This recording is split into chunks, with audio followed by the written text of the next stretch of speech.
तलहा साहब, आप एथिस्ट कब बने हैं?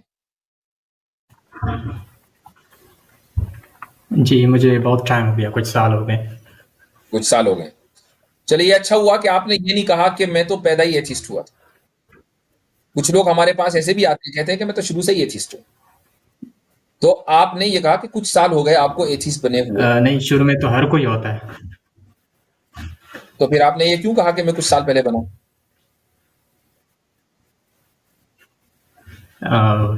शुरू में तो हर कोई होता है, लेकिन बाद में लेकिन उसके ऊपर एक मज़हब तोपा जाता है। तो मैं अच्छा, मेरे ऊपर भी तोपा गया था, तो मैंने वो छोड़ दिया। ओके। तो वो जो जब आप एथिस्ट थे, हम्म। तो आप शुरू में, बिल्कुल शुरू में एथिस्ट थे, हम्म। तो उस वक्त की कुछ बातें याद हैं कि आप खुदा का जी। इनकार किस तरह किया करते थे? नहीं, एथियस्ट उसको नहीं कहते कि जो अच्छा, खुदा का इनकार करते हैं। एथियस्ट अच्छा, फिर उनको किसे कहते कहते हैं? हैं जो खुदा के वजूद से अ, जो खुदा के वजूद का जो दावा है उसका इनकार करते हैं। तो जब आप दूध पी रहे थे, तो उस वक्त आप क्या खुदा के वजूद के दावे को इनकार कर हम्म। रहे थे करके? ऐसा तो नहीं होगा ना? नहीं, मेरे मेरे सामने जो दावा जब रखा गया, तो उसके बाद जी। तो उस वक्त तो मैं ये जानता नहीं था। यानी जब मैं छोटा था तो मैं तो दावा भी नहीं जानता कि दावा क्या होता है। अभी आपने कहा ना कि एथीज्म कहते हैं खुदा के वजूद के दावे का जो इनकार कर दे। तो दूध पीता बच्चा खुदा के वजूद के दावे का इनकार कैसे करता है, मुझे आज वो समझा दे। मे बी ये डेफिनेशन गलत होगी। तो अगर आप इतने मेरा मतलब ये प्राउड है कि एथीस्ट हैं और आपको एथीज्म की डेफिनेशन नहीं पता, तो भाई कैसे एथीस्ट हैं भाई आप? कम से कम नहीं, नहीं, एथीज्म के साथ नहीं, मेरा मतलब ये नहीं। होना चाहिए बंदे को।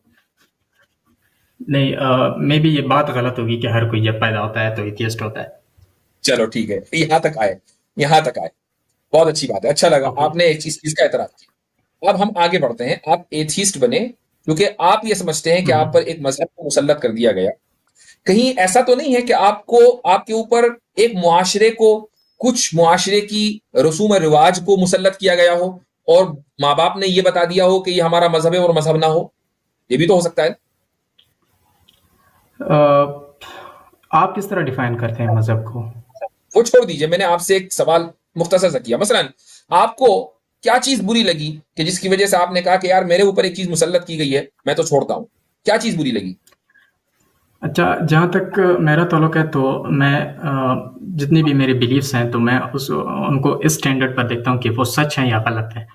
बुरा लगना इसी या ना स्टैंडर्ड लगना मैं उनको हमको इसी स्टैंडर्ड पे देखना चाहिए जी। मैं उसको सेकेंडरी तौर पर रखता हूँ कि ये सही है बुरा है। मैं पहले ये देखता हूँ कि ये सच है या झूठ है। जबरदस्त, जबरदस्त। इस पर मैं आपके साथ तफसील से गुफ्तगू करना चाहूंगा। तफसील का मतलब 10 मिनट। लेकिन उससे पहले मैंने एक मुख्तसर सा सवाल आपसे किया है कि वो क्या चीज थी जो आपको बुरी लगी, जिसकी वजह से आपने मजहब छोड़ा?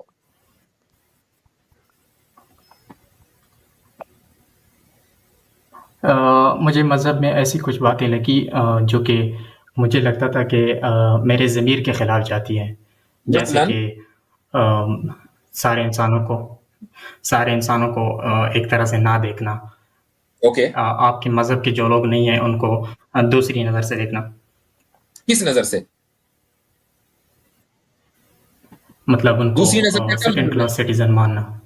हाँ, मसलन मसलन मुझे लग रहा है कि आप पाकिस्तान से हैं, राइट? जी। मसलन मसीही बिरादरी के साथ डिस्क्रिमिनेट करना, उनको सेकंड क्लास मानना, है ना?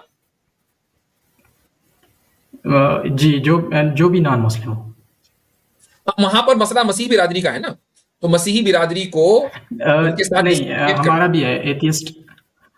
एथियस्ट लोगों नहीं, का भी आप है। तो फॉर एग्जांपल आप अगर तो मैं निकलेंगे आपको भाई, लग जाएंगे आपको, पाकिस्तान में बुलाना आपसे कौन करेंगे। गटर साफ करवाता है भाई? हाँ, तो ये जो मसला मैंने पहले ही बोल दिया था। देखो, मैं जो हूं ना, मुझे ऐसा लग रहा है कि मुझे अपने आप को इल्हाद का डॉक्टर डिक्लेयर कर देना चाहिए। अल्हम्दुलिल्लाह, मैंने पहले ही भाप लिया था कि आपका मसला मजहब नहीं है, आपका मसला कल्चर है। आपके जमीर ने गवारा नहीं किया कि आपके घर वाले दूसरे मजहब के लोगों को दूसरी नजर से देख रहे हैं। वो दूसरी नजर क्या है सिर्फ मेरे कि घर यार वाले ये, नहीं करते। हाँ, मतलब मुआशरे की बात कर रहा हूँ, घर वाले का मतलब नहीं, घरों से मुआशरे तो की बात भी मैं नहीं कर रहा, मैं स्क्रिप्चर की बात कर, मैं कुरान और हदीस की बात कर रहा हूँ। आपने असल मुआशरे ही की वजह से इसको छोड़ा, उसके बाद जब आपने मजहब की किताबें खोली तो आपको कुछ ऐसे पैसेजेस मिल गए कि यार ये तो डिस्क्रिमिनेशन हो रहा है। जी, मसलन आपको ऐसा मिला, आपको कहा गया या कुरान में आपने देखा या हदीस में देखा कि कुफ्फार जहन्नम में जाएंगे, होगा ना? जी। ठीक। तो आपने कहा कि भाई मुसलमान तो जन्नत में जाएंगे और कुफ्फार जहन्नम में जाएंगे, ये डिस्क्रिमिनेट हो गया। इसको तो डिस्क्रिमिनेशन नहीं कहते। अब हम बात मेरे लिए करेंगे ये डिस्क्रिमिनेशन के प्रॉब्लम ऊपर। सेकेंडरी है कि चलो ठीक है, आपकी प्राइमरी प्रॉब्लम पर बात मैं करते अपना हैं। प्राइमरी मैं इशू पहले आप उसको हालांकि हालांकि जी, बहुत दिलचस्प मौजूद की तरफ मैं पढ़ रहा था, लेकिन मैं वापस आपके उस उसूल के ऊपर आऊंगा कि मैं ये नहीं देखता कि क्या चीज सही और गलत है, मैं देखता हूं कि क्या चीज सच और झूठ है। ये आपने कहा ना? जी, जी। जी। तो सच्चाई की तारीफ कीजिएगा। How do you define truth? Uh, जो चीज़ रियलिटी के साथ मैच कर रही हो। जो चीज रियलिटी के साथ मैच कर रही हो, बहुत जबरदस्त आपने तारीफ की है और यही डेफिनेशन है भी। हाउएवर, मेरा सवाल यह है कि रियलिटी क्या है? देखें, ये सवाल जो है ये इंतहाई मुश्किल है। मे बी सारे जो ऑन्टोलॉजी फील्ड के फिलासफर्स हैं, मे बी उनमें से भी किसी को भी पता नहीं कि रियलिटी क्या है। इसको डिफाइन करना इंतहाई मुश्किल काम है। ठीक है, लेकिन बहुत अच्छा। एक पॉइंट में यहाँ फिलासफर का भी अपने कहना चाहूंगा, उनकी मालूमात में इजाफे के लिए। बहुत अच्छी गुफ्तगू चल रही है। हमारे हमें इस वक्त तकरीबन 1700 से ज्यादा कुछ लोग देख रहे हैं, और ये वीडियो बाद में भी बहुत सारे लोग देखेंगे, और इसमें एक बड़ी तादाद मदारिस के तलबा की होती है। तो मदारिस के तलबा में मैं आप लोगों से खुसूसी तौर पर मुखातिब हूँ। अगर आपने शरह कायद पढ़ी है या पढ़ेंगे, तो उसमें शुरू में यह इबारत आती है, क़ाला अहलुल हक़, और उसके बाद हक की डेफिनेशन है जो तफ्ताजानी ने की है। वो डेफिनेशन ये है कि अल हक़्क़ु हुवल मुताबिक़ु लिल वाक़िअ। ठीक है, अल मुताबिक़ु लिल वाक़िअ का मतलब ये है कि वो जो वाक़े यानी रियलिटी से मैच करे। तो हमारे जो भाई आए हैं, मैंने इनसे सच्चाई की तारीफ पूछी, इन्होंने वही डेफिनेशन दी जो तफ्ताजानी ने शरह कायद में लिखी हुई है, इसलिए मैंने इस डेफिनेशन को फौरी तौर पर एक्सेप्ट कर लिया। ठीक है जी। अब हम आगे बढ़ते हैं। आपने कहा कि क्या वो रियलिटी को, रियलिटी की डेफिनेशन भी देते हैं? नहीं नहीं, मैं उसी पर आ रहा हूं। अभी हमने आपकी एक बात को मान लिया, अब हम रियलिटी पर आ जाते हैं। मैं सुन तो लीजिए, रियलिटी पर आ जाते हैं कि रियलिटी क्या चीज है। रियलिटी में वेरिएशंस हैं। कुछ रियलिटीज ऐसी हैं जिनका आप इदराक नहीं कर सकते हैं, कुछ रियलिटीज ऐसी हैं कि जिनका आप इदराक कर सकते हैं, मुशाहिदा कर सकते हैं, महसूस कर सकते हैं। मसलन आप इस वक्त मुझसे बात कर रहे हैं, क्या ये रियलिटी है या नहीं? अभी अगर आप ये कह देंगे कि ये रियलिटी नहीं है, तो आप अपने आप को एथिस्ट ना कहें। जी फरमाइए। जी, मैं ये मानता हूँ कि ये रियलिटी है। अगर आप ये कहें कि रियलिटी, कि आप ये साबित करें कि रियलिटी है, तो मैं ये साबित नहीं कर सकता। इसलिए मैं कह रहा हूँ कि ये एक ट्रिकी कॉन्सेप्ट है। इसको समझना नहीं नहीं, इतना मैं आसान नहीं है। मैं मैं रियलिटी साबित करने की नहीं, रियलिटी को जानने की बात कर रहा हूं कि रियलिटी को जाना भी जा सकता है कि नहीं। ठीक है, और उसको जानने का जरिया तो क्या आप है? किस मसलन चीज़ को आप, जानते किस तरह हैं? उसको साबित करते हैं ना। राइट, वो मैं वही कह रहा हूं कि आपने महसूस किया इस चीज को, जिसको हम इंट्यूशन कहते हैं। ये आपका इंट्यूटिव नॉलेज है कि आप मुझसे बात कर रहे हैं, आपको किसी ने बताया नहीं है, आपने कहीं देखा नहीं है अपने आप को बात करते हुए, बल्कि इंट्यूटिवली यू बिलीव कि आप मुझसे बात कर रहे हैं। सही है ना? नहीं, सिर्फ इंट्यूशन नहीं है, इसमें कई कई और भी एस्पेक्ट्स हैं। फॉर एग्जांपल, एक तो मैं आपको स्क्रीन पे देख रहा हूँ, दूसरी ये बात है कि मैं इसको वेरीफाई दूसरे तरीके से भी कर सकता हूँ। फॉर एग्जांपल, अगर मैंने अपने एक दोस्त को बोला है कि मेरा ये लाइव सेशन देखना, वो मेरे साथ व्हाट्सएप पे बात कर रहा है, तो मैं उसके साथ ये वेरीफाई कर सकता हूँ। सिर्फ इंट्यूशन की बात नहीं, प्राइमरी बहुत सारे एविडेंस है ना, तरीके हैं प्राइमरी जिसकी वजह एविडेंस से तो मैं भाई, ये वेरीफाई प्राइमरी कर सकता हूँ एविडेंस, कि ये जो अभी हो रहा है ये प्राइमरी रियलिटी है। एविडेंस तो इंट्यूशन ही है ना। प्राइमरी एविडेंस तो इंट्यूशन ही है ना। आप खाना खा रहे हैं, तो अब आप ये कहेंगे कि भाई मेरे इंट्यूशन की दोस्त, डेफिनेशन, जरा मुझे मुझे मुझे देखकर बताना कि मैं खाना खा रहा हूं या नहीं, तब मैं यकीन आएगा मुझको कि ये लुकमा मेरे पेट में जा रहा है या नहीं। ऐसे होता है। नहीं, नहीं ऐसा नहीं होता। तो जो प्राइमरी सोर्स है कि आप ये जानते हैं कि आप मुझसे बात कर रहे हैं, वो इंट्यूशन है। हाँ, जो इंफॉर्मेशन है, जैसा आपके दोस्त ने बताया, वो भी एक सोर्स है नॉलेज की। इसी तरीके से ऑब्जर्वेशन, वो भी एक सोर्स है नॉलेज की। ये सारी सोर्सेज हैं नॉलेज की। ठीक है, इसी तरह डिडक्शन एंड इंडक्शन, ये सारे के सारे जिसको हम लॉजिकल रीजनिंग के तहत लाते हैं, ये भी एक सोर्स है इंफॉर्मेशन की। तो जब आपको पता है कि इंफॉर्मेशन के इतनी सारे सोर्सेज हैं, इंट्यूशन से लेकर लॉजिकल डिडक्शन से लेकर ऑब्जर्वेशन और उसके बाद इंफॉर्मेशन, तो अब आपके सामने ये बात आई कि मैं खुदा को नहीं मानूंगा, तो मुझे बताएं कि खुदा को ना मानने की वजह क्या है। इन सारे जो सोर्सेज ऑफ इंफॉर्मेशन है उनमें वो कौन सी चीज है कि जो आपको चाहिए और आपको नहीं मिली? मेरे सामने एक दावा रखा गया कि खुदा है, आपको खुदा ने पैदा किया, ये दुनिया को खुदा ने पैदा किया, आप मरेंगे उसके बाद खुदा आपको जिंदा करेगा। मैंने ये जो सारा मेरे सामने रखा गया, मैंने उसको चैलेंज किया कि क्या आप इसको साबित कर सकते हैं, आपके पास क्या सोर्स ऑफ नॉलेज है जिसकी वजह से आप कह रहे हैं। तो उनकी एक्सप्लेनेशन मुझे सेटिस्फाइंग नहीं लगी, तो इसलिए मैंने कहा कि मैं नहीं मानता। आई एग्री कि आपको सेटिस्फाई नहीं लगी जिसे आप नहीं मानते। मेरे कहने का मकसद ये है कि आपको किस तरह का सबूत चाहिए था।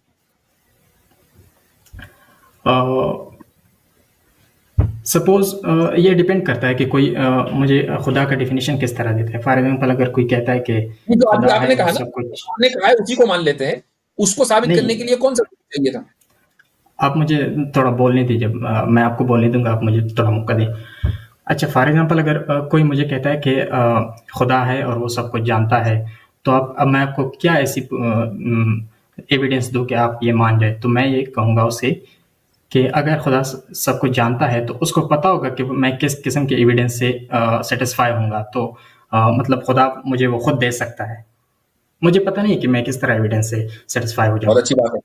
तो इसलिए आपने खुदा को नहीं माना क्योंकि खुदा ने आपको वो एविडेंस नहीं दिया कि जिससे आप सेटिस्फाई हो जाएं।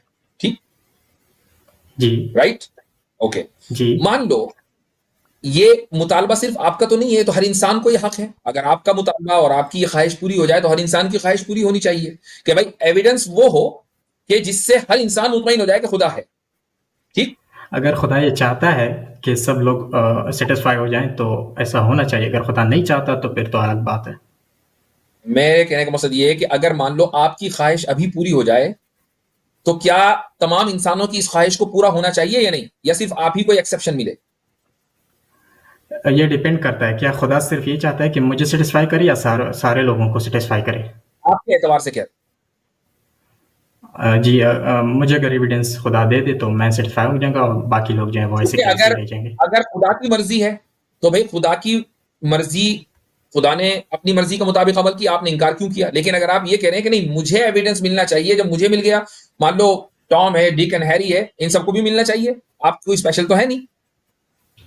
नहीं, मेरा उनसे कोई ताल्लुक नहीं ना। फॉर एग्जांपल वो उनके ना हैं, हो खुदा के ना हो, आप लेकिन इसका। पूरी इंसानियत में हर आदमी को ये हक है कि भाई अगर ताहा एथीस्ट को, ताहा है तलहा है, तलहा एथीस्ट को ये एविडेंस मिल गया तो फिर टॉम एथीस्ट को और जॉन एथीस्ट को भी ये एविडेंस मिलना चाहिए।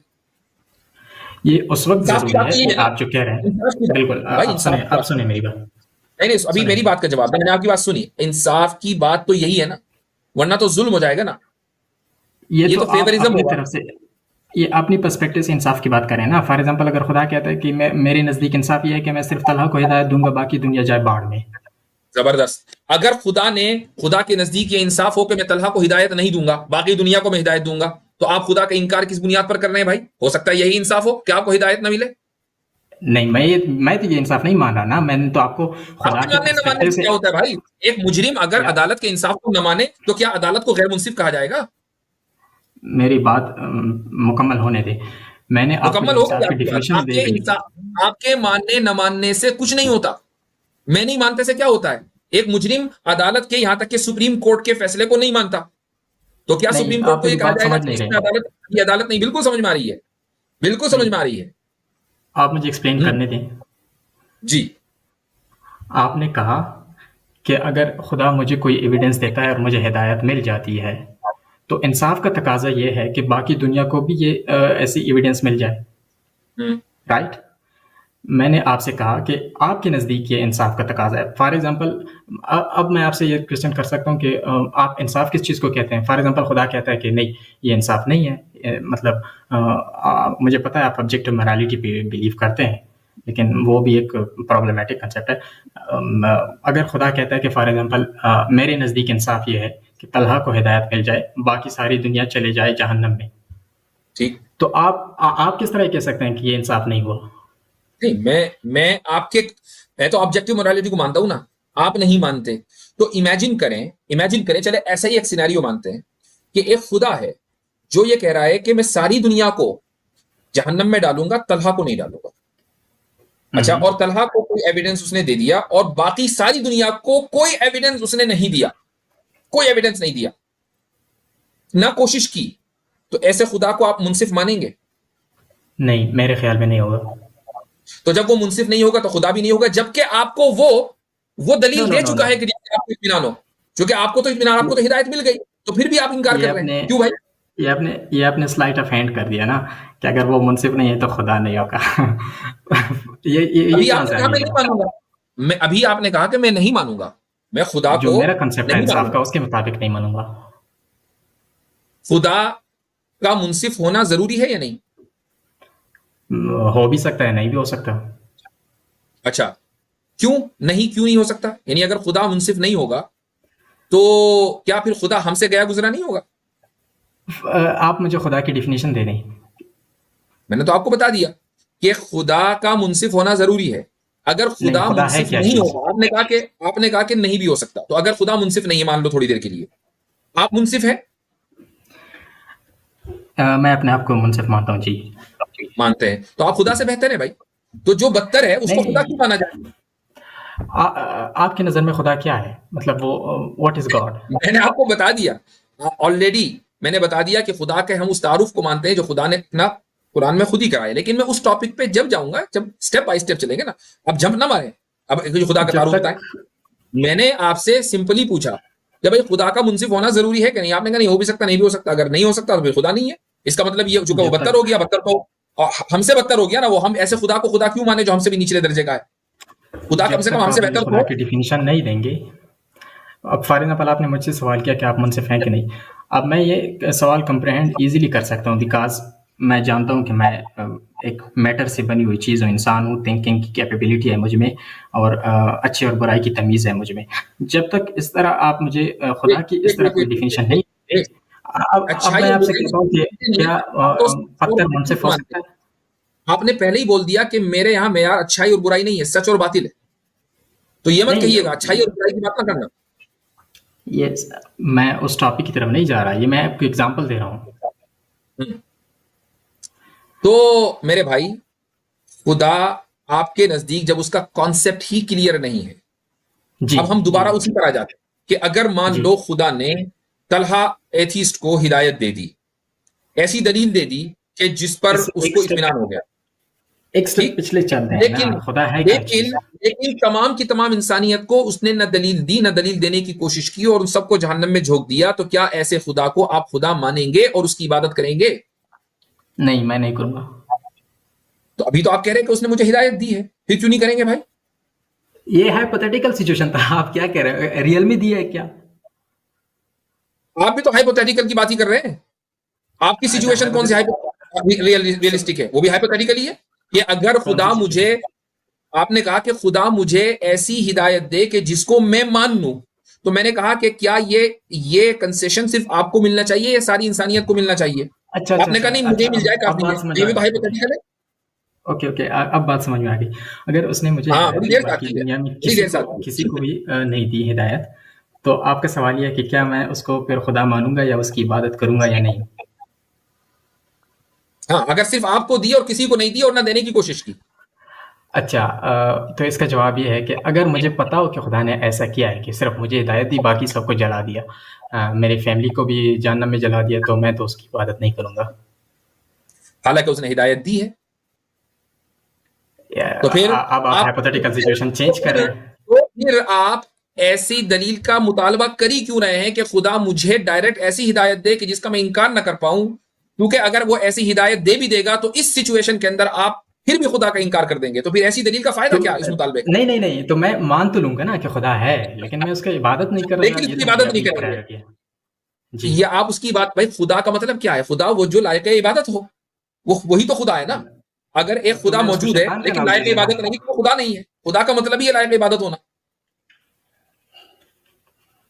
अगर कोई ऐसी पावर है जो आपने डिस्क्राइब किया कुछ है, नहीं तो मैं पता, इसको खुदा कुछ नहीं पता मेरे भाई। देखो देखो तला साहब, ये बता आपकी पर्सनल क्वेश्चन, अंदाजन एवरेज एज आपकी क्या होगी? 25। 25। आपकी एजुकेशन क्या होगी? ग्रेजुएशन। ग्रेजुएशन है, किस फील्ड में? मैं ये डिस्क्लोज नहीं कर सकता। कोई बात नहीं, दैट्स फाइन। अब मुझे दिल पर हाथ रखकर बताना, चूंकि सच्चा एथिस्ट भी सच्चा हो सकता है, चूंकि आप खुद ही कहते हैं ना मैं सच्चाई को मानता हूं, जी जी। ऐसा क्या हादसा हुआ था कि जिसकी वजह से दीन छोड़ा था, जिसकी वजह से खुदा पे गुस्सा आया था? आपको खुदा पे गुस्सा आया था कि ये कैसा खुदा है कि जिसने मेरी मदद नहीं की? वो क्या वाकया हुआ था? मैं सोच रहा हूँ यार कि ऐसा तो मेरी ज़िंदगी में कभी कोई हादसा हुआ नहीं है। कुछ ना कुछ तो हुआ है, इसीलिए सोचें। कुछ ना कुछ वाकया हुआ है, चाहे वो नौजवानी में हुआ हो, बचपन में हुआ हो, लॉस ऑफ लाइफ, या कुछ भी, कोई भी ऐसी चीज हुई नहीं हो, या ऐसा आप होल्ड ऑन, या किसी दूसरे के यहां आपने परेशानी और ईवल देखा हो और उसकी वजह से आप मुतासिर हो गए हो, तो आप अपनी लाइफ को जरा सा रिविजिट करें और देखें कि वो क्या वजह है। वरना नहीं आप सर, इसी मैं साइकिल में, अपनी आप लेट मी कंप्लीट, आप इसी साइकिल में फंसे रहेंगे। दलील आपके पास है नहीं, ठीक है? आपको एथिज्म की डेफिनेशन नहीं पता, आपको जो लॉजिकल या रैशनल जो दलीलें या एग्जाम्पल्स है वो समझ में नहीं आ रहे। आपने कहा यार अब मैं जाके समझाऊं। आप दलील का मुतालबा करते हैं, ऐसी दलील कि मैं बस मुतमईन हो जाऊं, फिर मैं खुदा को मान लूंगा। जब मैं आपको एक एग्जाम्पल देता हूं तब भी आप ये कहते हैं कि मैं खुदा को नहीं मानूंगा, फिर वो मुतालबा गलत है। देयरफॉर आपके बेसिक्स अभी ठीक नहीं है, आप अपने आपने अभी बेसिक्स ठीक करें। कहा आपने अभी कहा कि मुझे एथियज्म की डेफिनेशन नहीं आती। चूंकि आपने तो अभी शुरू में आते ही ना दूध पीते बच्चे को एथिस्ट बना दिया था और कहा था कि एथिज्म का माने ये है कि जो खुदा के वजूद के दावे का इनकार कर दे। मैंने कहा भाई दूध पीते हुए कैसे करेगा? आपने कहा नहीं मैं उसको वापस लेता हूं। तो वो तो मैंने कंसीड कर दिया, लेकिन उसका ये मतलब तो नहीं हो कि डेफिनेशन गलत है। वो सिचुएशन मैंने उसको कहा कि वो छोटा बच्चा एथियस्ट नहीं है, मैंने वो कहा। छोटा बच्चा एथिस्ट नहीं है, वो क्या होता है? इन टर्म्स ऑफ व्हाट, मतलब क्या, मतलब कुछ नहीं होता। थीस्ट होता है? नहीं, फिर क्या होता है?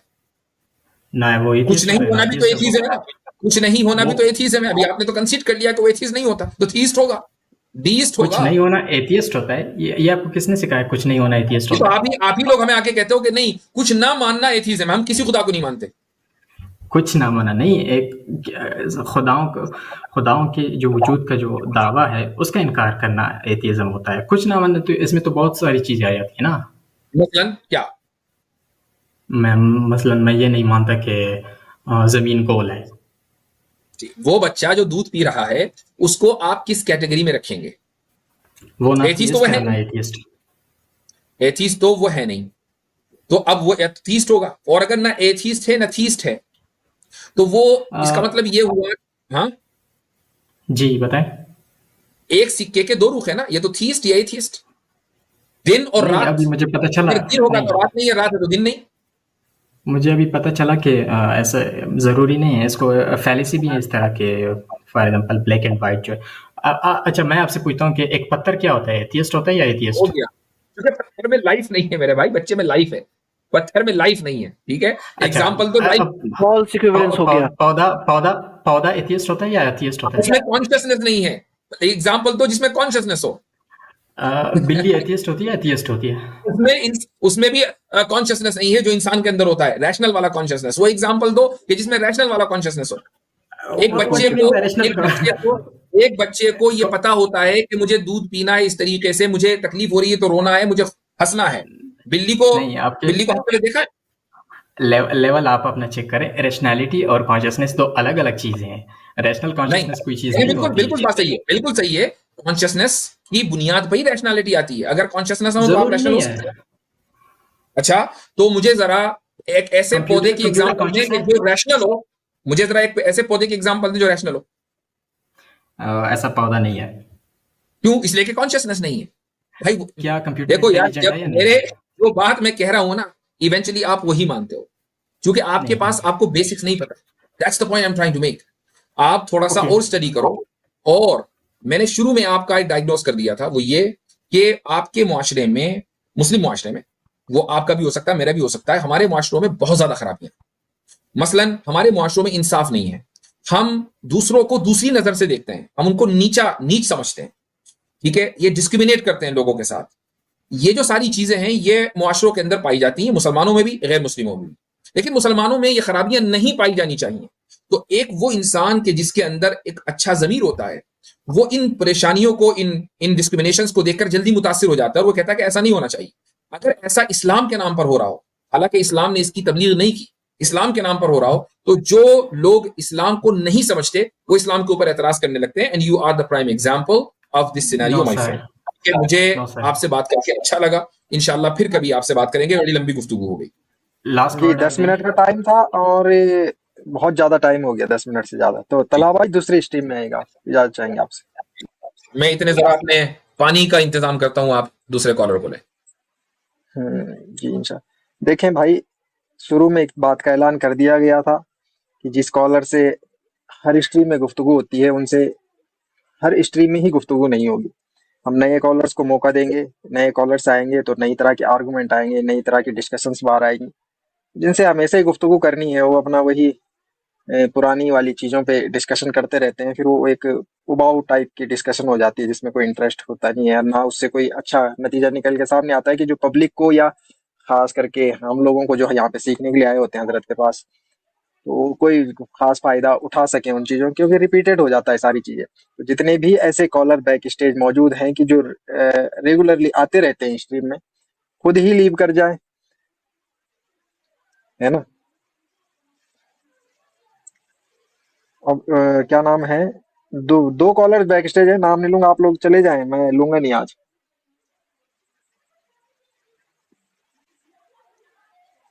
जी हमारे साथ हैं लॉजिकल फिलोसफर। Illogical philosopher? अरे, ये लॉजिकल फिलोसफर है? आपने आईएल खुद ही लगा दिया क्या? लॉजिकल जी लॉजिकल जी। लॉजिकल। ठीक है, हजरत ठीक रूहानी तौर पे आईएल लगा बहुत। है। अच्छा जी भाई, क्या हाल है सबका? ठीक है। बिल्कुल। तो आज आज अच्छी वॉइस वॉइस चेंजर अच्छा यूज किया है लॉजिकल फिलोसफर साहब। अच्छा, पहले बच्चों वाला यूज करते थे। मैंने फीडबैक ले लिया ना आपसे। जी जी फरमाए। तो इनका तारुफ जी कराएं। मेरे मैं तो पहली मरतबा शायद इनसे बात कर रहा हूँ। सब एथियस्ट हैं हमारे ये भाई, और ये इनसे चीज है। अक्सर हमारी बात जो है वो एपिस्टेमोलॉजी पे होती है और इनके बिलीफ सिस्टम पे। जी लॉजिकल फिलोसफर साहब। जी जी मेरे को खुदा के एक एट्रीब्यूट पे बात करनी है। कर आप खुदा सकता को हूँ? मानते हैं? नहीं नहीं, आप मतलब कि आप जिस आप खुदा खुदा का को मानते दावा हैं? करते हैं, आप आप मानते जिस हैं खुदा खुदा का को? रुक जाएं, आप कॉन्सेप्ट ऑफ गॉड को मानते हैं? जी मैं एग्नोस्टिक एथिस्ट हूँ, तो आई लैक ठीक है, बिलीफ इन गॉड। जबरदस्त। तो फिर उस लिहाज से ये जो टॉपिक आपका है ये फजूल है, इसमें बात करके फायदा नहीं है। पहले पहले एग्जिस्टेंस ऑफ गॉड फजूल पे बात क्यों? होगी। पहले नहीं नहीं नहीं, एग्जिस्टेंस ऑफ मैं गॉड पे बात आपको होगी ना। बिल्कुल करेंगे, एग्जिस्टेंस ऑफ गॉड पे बात कर लेंगे, लेकिन नहीं, पहले उस पे एग्जिस्टेंस ऑफ, करेंगे फिर इस पे करेंगे। चलिए ठीक है, कर लीजिए एग्जिस्टेंस ऑफ गॉड बात कर लीजिए। हम बताइए, करिए जबरदस्त। प्रूव अपना गॉड। रुक जाए, आप मुझे एक बात ये किस जी पर बात करना चाह रहे थे? मैं समझा नहीं था। खुदा की क्वालिटीज पर? सिफात पे, किसी एक सिफात पे इनका सवाल था। किसी एक ठीक है, सिफात पर सवाल। ठीक है ना। सिफत सिफत के ऊपर मौसूफ के बगैर कैसे बात की जा सकती है? एग्जैक्टली। ये बात हो सकती है, लेकिन ठीक है, अगर आपको अभी नहीं करनी तो। नहीं, पहले मौसूफ पर साबित होगा ना, सिफत तो जब आएगी। कोई ऐसा सेंटेंस बना दे जिसमें एडजेक्टिव हो लेकिन नाउन ना हो। नहीं देखें, मैं अज्यूम करके चलूंगा ना कि आपका जो दिया गया खुदा है वो है, लेकिन फिर हम उसके ऊपर बात करेंगे कि जो आप एट्रीब्यूट्स उसके बता रहे हैं वो पॉसिबल है कि नहीं। हम उस चीज पे बात करेंगे ना, तो इसका जो वो हम रद्द इस पॉसिबल तरीके नहीं से है। भी तो कर सकते हैं। मैं इस स्टैंडर्ड को साबित अभी आपसे पूछना चाहता हूँ। व्हाट यू मीन वो पॉसिबल है कि नहीं? पॉसिबिलिटी को कैसे डिफाइन करेंगे आप? मैं जो हमारी लॉजिकल कॉन्ट्राडिक्शन है उसकी बात कर रहा हूँ। Logical contradiction? लॉजिक के जो लॉज होते हैं, बेसिकली 3 जो प्रिंसिपल है उसके अंडर वो हाँ, आता है कि नहीं, बेसिकली मैं उसकी बात कर रहा हूँ। यानी अगर लॉजिकल कॉन्ट्रडिक्शन खुदा में पाया जाए, ठीक है, उसके एट्रीब्यूट में। उसके एट्रीब्यूट में। चलो अब लॉजिकल कॉन्ट्रडिक्शन हाँ, को जरा साबित करें, डिफाइन करें logical contradiction. Logical contradiction basically जो हमारे जो प्रिंसिपल के 3 लॉज हैं, उस अगर उनमें से लॉ वो फेल हो जाए, जो लॉ ऑफ आइडेंटिटी है, लॉ ऑफ कॉन्ट्रडिक्शन है वो जो फेल हो जाए, तो बेसिकली लॉ ऑफ कॉन्ट्रडिक्ट होना। कॉन्ट्रडिक्शन, लॉजिकल कॉन्ट्रडिक्शन को डिफाइन कीजिए, क्या है? How do you define logical contradiction? ठीक है, so basically law of contradiction ऐसा है कि जैसे एक स्टेटमेंट दो चीज नहीं हो सकती एक टाइम पे, मतलब कि वो ट्रू भी है और फॉल्स भी है सेम टाइम पे, सेम कॉन्टेक्स्ट में, तो ये नहीं हो सकती। Basically this is law of contradiction. Law of contradiction का मतलब यह हुआ कि दो स्टेटमेंट ऐसे हों कि जो एक दूसरे को कॉन्ट्रडिक्ट कर रहे हों, दोनों का सब्जेक्ट एक हो, प्रेडिकेट एक हो, टाइम एक हो, कॉन्टेक्स्ट एक हो, है ना? मसलन मैं ये कहूं कि लॉजिकल फिलोसोफर इस वक्त मुझसे बात कर रहे हैं वर्सेस लॉजिकल फिलोसोफर इस वक्त मुझसे बात नहीं कर रहे हैं, ये दो कॉन्ट्रडिक्टरी स्टेटमेंट है। बिल्कुल सही बोला आपने। सही। हाँ। तो अब अज्यूमिंग के खुदा मौजूद है आपके नजदीक, खुदा की सिफात में आप जरा कॉन्ट्रडिक्शन ये वाला साबित करें। जी जी, मेरे को जो बात करनी थी वो बात करनी थी कि जो खुदा है उनकी जात और सिफात में कभी कोई तब्दीली नहीं आती। ये एक उसका एट्रीब्यूशन है, इम्यूटेबल ये है। बोले बोले। नहीं, मैं आपसे पूछ रहा हूँ कि है ये या नहीं है। कुछ नहीं खेल लें, आप अपनी बात मुकम्मल कर लें, फिर मैं जवाब दूंगा। जाहिर है मैं कोई छुपाने वाला तो हूं नहीं कोई भी चीज। नहीं, अगर आप ये बोलेंगे कि नहीं वो चेंज हो सकता है तो फिर मेरा सवाल करने का मतलब ही नहीं बनता ना। अगर आप बोलेंगे कि वो इम्यूटेबल नहीं है तो फिर मैं सवाल नहीं करूंगा। मैं पहले आपसे ये तो साबित कर लूं ना कि ये जो एट्रीब्यूशन है। आपके नजदीक जो पूरी बात है ना वो करें, दोनों पॉसिबिलिटी रख देना। है तो ये क्वेश्चन होगा, नहीं है तो ये क्वेश्चन होगा, पूरी बात रखें जी। भाई मेरा वो सवाल करने का मतलब ही नहीं बनेगा अगर आप बोलेंगे कि नहीं वो इम्यूटेबल नहीं है, तो फिर मेरे को सवाल करने का मतलब ही नहीं। मेरा तो पॉइंट ये है ना कि अगर आप उसे इम्यूटेबल बोल रहे हैं तो फिर मैं उसमें कॉन्ट्रडिक्शन साबित करूंगा कि कॉन्ट्रडिक्शन क्या है। खुदा की जात और सिफात में तब्दीली नहीं आती, हमारी यही पोजीशन है। ठीक है, तो तो जब मैं दुआ करता हूं और अल्लाह उस दुआ को सुनता है तो वो रिस्पॉन्स नहीं कर रहा उस पे। रिस्पॉन्स का मतलब तो है ना कि किसी एक्शन के जवाब में एक्शन देना। और जब अल्लाह किसी वक्त रिस्पॉन्ड करता है, किसी वक्त नहीं करता, बेसिकली किसी वक्त उसने एक टाइम था वो रिस्पॉन्ड नहीं किया, जब मैंने दुआ की उसने रिस्पॉन्ड किया, तो ये चेंज हुआ ना। मुझे मेरे भाई, मैं समझ रहा था कि कोई बहुत खतरनाक सा जात और सिफात के ऊपर आप कोई ऑब्जेक्शन से लेकर आएंगे, लॉ ऑफ कॉन्ट्रडिक्शन और क्या क्या नाम भी आपने रखा, लॉजिकल फिलोसफी। मैं कोई बहुत खतरनाक सी चीज एक्सपेक्ट कर रहा था। आप सवाल कर रहे हैं इतना सब कुछ सेटअप फील्डिंग विल्डिंग लगाने के बाद बचकाना। अब बताएंगे खुदा बचकाना है तो बता दे। जी मैं बता रहा हूं। खुदा ने कुरान में यह कहा कि उदऊनी अस्तजिब लकुम, तुम मुझसे दुआ मांगो मैं कबूल करूंगा। ठीक है, खुदा हर दुआ को सुनता है और उस दुआ को कबूल करता है। हर उस दुआ को कबूल करता है जो उससे उसमें बिलीव करके कबूल मांगी जाए। मसलन काफिर दुआ मांग रहा है, जरूरी नहीं कि खुदा कबूल करे। एक मोमिन यानी जो खुदा में बिलीव करने वाला है वो दुआ मांगे तो अल्लाह हर हाल में उसकी दुआ कबूल करता है। ये मुमकिन नहीं है कि उसकी दुआ कबूल ना हो। लेकिन कबूलियत का जो स्टैंडर्ड है वो नहीं है जो मांगने वाले के जहन में है, वो है जो देने वाले के इल्म में है। देने वाला अपने इल्म के मुताबिक फैसला करेगा कि तुम्हारे नजदीक तुम्हारे लिए क्या बेहतर है, मैं उसके एतबार से तुमको दूंगा। मांगने वाले के लिए, क्योंकि उसकी नॉलेज तो लिमिटेड है, उसको क्या पता कि अगले मिनट क्या होने वाला है और क्या नहीं होने वाला, तो वो मांगता है अपने एतबार से, मिलता है उसके एतबार से। और मुफ्ती साहब इसमें एक और चीज़ मैं ऐड करूंगा कि ये एक ऐसा कोई एक्टिव प्रोसेस नहीं है कि मैं अभी दुआ करूंगा और अल्लाह ताला ने अभी सुन लिया, अच्छा इसने ये दुआ की तो अब मैं इसका जवाब दूंगा। अल्लाह सुब्हानहू व तआला को इस क्रिएशन से पहले ही पता था एंड तक कि कौन सा बंदा क्या दुआ करेगा, उसका क्या जवाब दिया जाएगा, किस तरीके से दिया जाएगा। तो इसमें कोई चेंज की बात है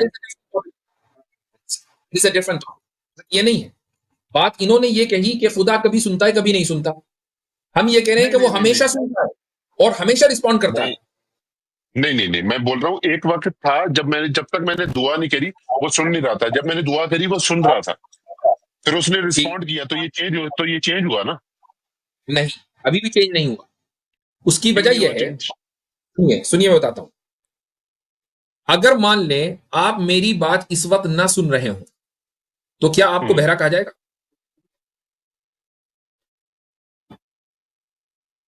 ये तो बहरा कहा जाएगा नहीं, ये बात तो नहीं है, बहरा तो नहीं कहा जाएगा। क्योंकि आपके अंदर सुनने की सिफत मौजूद है, बस इस वक्त नहीं सुन रहे। अब आपने मेरी बात सुननी शुरू कर दी तो आपकी इस क्वालिटी में कोई तब्दीली आ गई क्या? आप ज्यादा हाई फ्रीक्वेंसी पे सुनने लगे या लो फ्रीक्वेंसी पे सुनने लगे? वो तो वही रहा ना, जो आपकी क्वालिटी है सुनने की वो वही रही। बस ये है कि उस क्वालिटी को आपने मेरी तरफ लगा दिया, मुतवज्जे कर दिया, तो मेरी आवाज आपको सुनाई दे रही है। आप मेरी तरफ मुतवज्जे ना करते तो किसी और की आवाज सुनाई दे रही होती। तो आपकी इस क्वालिटी में कोई चेंज नहीं है, उस क्वालिटी के कनेक्शन में चेंज है। पहले आपने कनेक्शन उधर लगा रखा था, इधर लगा दिया। तो खुदा की क्वालिटीज में कोई चेंज नहीं है। उस क्वालिटीज का कनेक्शन कभी आपसे, जब आप पैदा हो गए और आपने दुआ मांगी तो आपसे एस्टेब्लिश हो गया, जब आपके बाद आपकी औलाद आएगी वो दुआ मांगेगी तो उससे एस्टेब्लिश हो जाएगा। खुदा की क्वालिटीज के कनेक्शन में तब्दीली होती है, क्वालिटीज में कोई तब्दीली नहीं होती। ठीक है, लेकिन जब वो उस चीज पे अगर वो मेरी दुआ पे रिएक्ट कर रहा है, बेसिकली वो रिस्पॉन्स दे रहा है, तो वो एक तरीके का चेंज नहीं है, आप ये बोल रहे हैं? कोई चेंज नहीं है, क्योंकि वो रिस्पॉन्ड देने वाला है, ये उसकी क्वालिटी है, इसमें कोई तब्दीली नहीं। जब आपने दुआ मांगी तो उसने अपनी इस क्वालिटी को कनेक्ट कर दिया आपकी इस दुआ से, और वो आपने उसको उसने वो आपको वो दे दिया जो देना है। लेकिन वो हमेशा देने वाला है, उसकी क्वालिटी में कोई तब्दील नहीं है। मैं उसकी एक मिसाल दे देता हूं, आपको समझ में आ जाएगा। सड़क के ऊपर फुटपाथ पे किनारे पर एक बहुत बड़ा सा शीशा लगा हुआ है। सामने से गाड़ी गुजरी, शीशे में गाड़ी नजर आएगी। सामने से बंदा गुजरा, शीशे में बंदा नजर आएगा। सामने से बिल्ली गुजरी, शीशे में बिल्ली नजर आएगी। ठीक है, तो शीशा बदल गया या उसका रिफ्लेक्शन, जो उसका जो कनेक्शन है शीशे का, कभी बिल्ली के साथ है, कभी कुत्ते के साथ है, कभी इंसान के साथ है, कभी गाड़ी के साथ है, वो कनेक्शन तब्दील हो रहा है। उस कनेक्शन के तब्दील होने से आप ये नहीं कहेंगे कि शीशा बदल रहा है, शीशा अपनी जगह वैसे ही है। तो खुदा की क्वालिटीज वैसे ही है, उसके जो कनेक्शन है इंसानों के साथ वो बदल रहे हैं, कनेक्शन के बदलने से कोई फर्क नहीं पड़ता। अच्छा हजरत, इसमें एक बात और अगर ऐड कर दी जाए कि अगर रिस्पॉन्स देना या ना देना ये खुद के इख्तियार में हो कि मैं दूं चाहे ना दूं, मेरी मर्जी, तो ये तो हो गई एक बात। लेकिन अगर ये कहा जाए इसमें कि पहले तो वो इख्तियार रखता था कि चाहे दे पाए, दे या ना दे, लेकिन बाद में उसमें ऐसा चेंजेस आ गया कि वो मजबूर हो गया कि वो देना भी चाह रहा है लेकिन नहीं दे पा रहा है। अब तब्दीली बाउंडेड हो गया। यह है तब्दीली, और ऐसी कोई तब्दीली खुदा में नहीं। अच्छा, अगर ये मान के चले कोई ऑपोजिट दुआ हो रही है, एक माँ दुआ कर दी है कि उसका बेटा सेफ रहे, और उसके जो एनिमी की माँ है वो दुआ कर दी है कि उसका बेटा मर जाए, तो ये दोनों की दुआ खुदा सुन रहा? दोनों की दुआ सुनना है, और अगर दोनों बिलीव करती है खुदा में, दोनों को खुदा दे रहा है। लेकिन जो मांगने वाला, मैंने पहले बोल दिया, मांगने वाले के मांगने के एतबार से नहीं दे रहा है, देने वाला अपने एतबार से देता है। मसलन ऐसा हो सकता है कि वो जो माँ दुआ कर रही है कि मेरा बेटा जिंदा रहे, कोई दूसरी औरत दुआ कर रही है कि इसका बेटा मर जाए। तो अगर उसके बेटे के मरने में दोनों की भलाई है तो बेटा मरेगा, दोनों को दिया खुदा ने। चले गए इनका डिस्कनेक्ट हो गया शायद। चले, हम तो बात कर रहे थी शायद सिफात के कनेक्शन हो गए। चले हमारे साथ हैं। आज नए सवाल आए हैं। लुप सबक फिर पढ़ सदाकत का, अदालत का, शुजाअत का, लिया जाएगा तुझसे काम दुनिया की इमामत का। सबक फिर पढ़ सदाकत